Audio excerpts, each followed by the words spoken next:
gundi. Wetwakomye olunaku olwajjo nga twalabye nti Kabaka Muteesa owookubiri oluvannyuma lw'okudda mu buwaŋŋanguse omulundi ogwasooka yafunamu obutakkaanya ne Mugema eyaliwo mu kiseera ekyo, era okuva ku olwo obwa Mugema ne butandika okubeera nga bujjamu ebiwayi.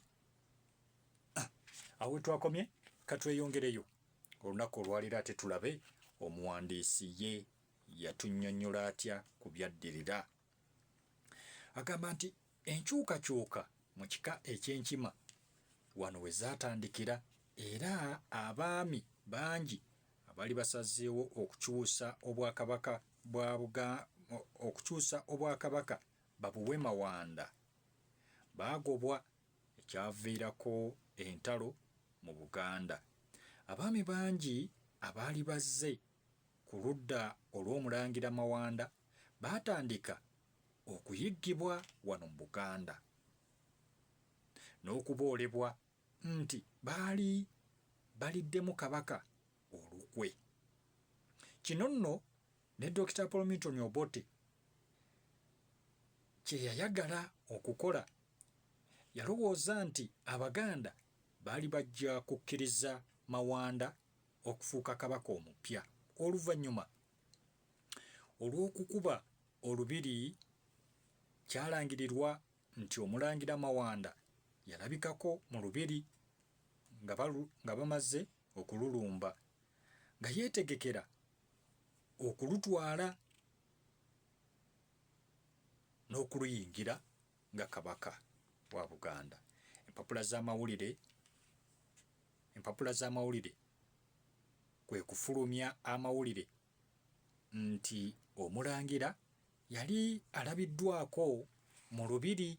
Kino nno kyasaanuula nnyo Abaganda, ne bagamba nti ekyo kyali tekiyinzika. Obote yalowooza nti Abaganda baali bajja kukola nga bwe bakola ku Kabaka Mwanga okumusikiza Omulangira omuto ayitibwa Ssekabaka Daudi Chwa. Naye nga Mwanga abantu bo baali bamukyawa olw'ebikolwa bye yali akoze, omwali okutta abasomi n'ebirala. Abangereza baali bakyetaagibwa nnyo wano mu Buganda olw'okukuuma emirembe. Awatali Bungereza, Obwakabaka bwa Buganda bwali bugenda kuwambibwa abalabe baabwo okuli Bunyoro.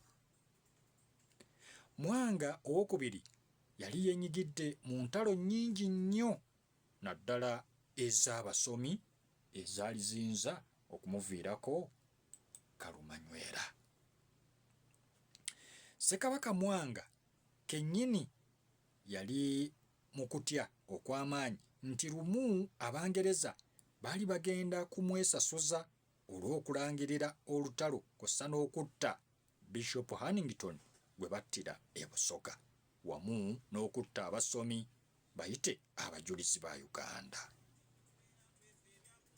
Bw'atyo yabeeranga mu kutya okw'amaanyi, era n'okudduka mu lubiri agende e Buddu alwane yayitira mu kitule kye yali atemye mu lubiri lwe ng'atandise okwekengera Abazungu. N'olwekyo embeera ya Kabaka Mwanga yali ya njawulo ku eyo eyaliwo mu mwaka ogw'1966. Abaganda baali bakkiriza nti Abangereza baali ba waggulu okubasinga, era ng'enkyukakyuka zaabwe baazikkiriza, naye baali tebayinza kukkiriza nkyukakyuka eza Dr. Paul Milton Obote kubanga yali Munnayuganda ate ng'ava mu ggwanga lye baali banyooma nti lya wansi nnyo. Ekirala, Ssekabaka Edward Frederick Walugeme Muteesa owookubiri bwe yali awaŋŋangusibwa mwaka ogw'1953 yakomawo mu myaka 2 gyokka. Abaganda baalowooza nti yali era asobola okuddamu n'afuuka kabaka waabwe. bwe batyo nga batya ebyatuuka ku baali bamuliddemu olukwe mu mwaka ogw'1953. N'olwekyo ekyokuteekawo kabaka omulala ekyo baakigaanira ddala Abaganda. Baakigaanira ddala okuteekawo kabaka omulala nga Kabaka Muteesa ali mu buwaŋŋanguse. Bwe kityo Ssekabaka Muteesa II yanyiigira nnyo Omulangira Mawanda era oluvannyuma kino kyeragira mu ddaame lye lye yakola mwe yagambira nti olukiiko lwa Buganda bwe lugaananga omwana wange Omulangira Loni nga baali bamuyita mu kaseera ako Muwenda Mutebi nti waakiri balondanga omulangira mu baana ab'Omulangira Kimera naye ne batalonda Omulangira George Mawanda. Ampuliriza oli ku mukutu gwa 11 akatonyeze 7 Mama FM ddoboozi ly'ogwanidde okuba nga owuliriza radio eba y'abakyala. 24 eddakiika ezaakayita ku ssaawa 3 ez'enkya ez'ekiro ky'olunaku olwaleero oli mu pulogulaamu Oluganda Makula. Tuli mu Kanyomero manya nnyaffe Buganda, tuli mu kitabo ekiyitibwa Bafunda ne Sserwajja okwota kyawandiikibwa omwami omugenzi kaakati Yosefu Tamale Mirundi. Mawanda abalangira baawa Kimera, abalangira beewa Kimera mwe mwali abo abaalwanyisa ennyo Kabaka Ronald Muwenda Mutebi II baatuuka n'okugamba nti teyali muganda waabwe olw'okulowooza nti abalangira baali bajja kuteekako Omulangira George Mawanda nga kabaka omupya. Obote yakola constitution ey'Olunkumu nga tewera Bwakabaka. Eno teyayogerwako era Abaganda tebaakimanya.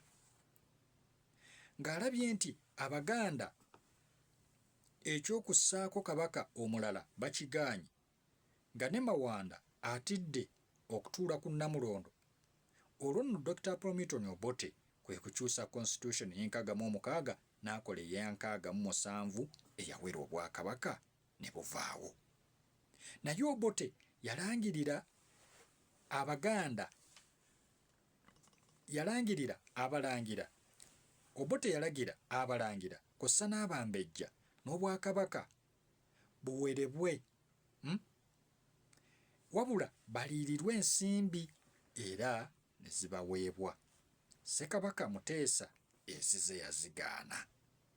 Singa Abaganda bakkiriza okussaawo kabaka omulala yandibadde munafu nnyo, ate bandibadde basaalidde Ssekabaka Muteesa II omusango era yanditambulidde kabaka omupya gwe bandironze yanditambulidde ku ntoli eza Dr. Promiton Obote, era oluvannyuma Obwakabaka bwandiwereddwa mu butongole oba okuviirawo ddala osanga tebwandiddiddewo ddala. Okugaana okussaawo kabaka omulala kyayambako nti abantu essuubi lyabwe baalissa mu Ssekabaka Muteesa II eyali mu buwaŋŋanguse mu budde obwo, era ne kiyamba nti oluvannyuma Obwakabaka bwaddawo nga wayise emyaka 27 malambirira. Kino kyakolebwa pulezidenti w'eggwanga aliko kaakati yakafuga Uganda emyaka 4, Yoweri Kaguta Museveni. Bafunda ne Sserwajja okwota ke katabo ke tulimu. Olunaku olwa Mande tujja genda ku byafaayo bigamba nti enjawulo ya Mwanga ne Muteesa II we tujja okubeera nga tugenda olunaku olw'enkya. N'olwekyo kkiriza tukolemu katono bwe tuti tukome mu kanyomero kaffe akalala okyali mu pulogulaamu Oluganda Makula. Tovaawo, tukomawo.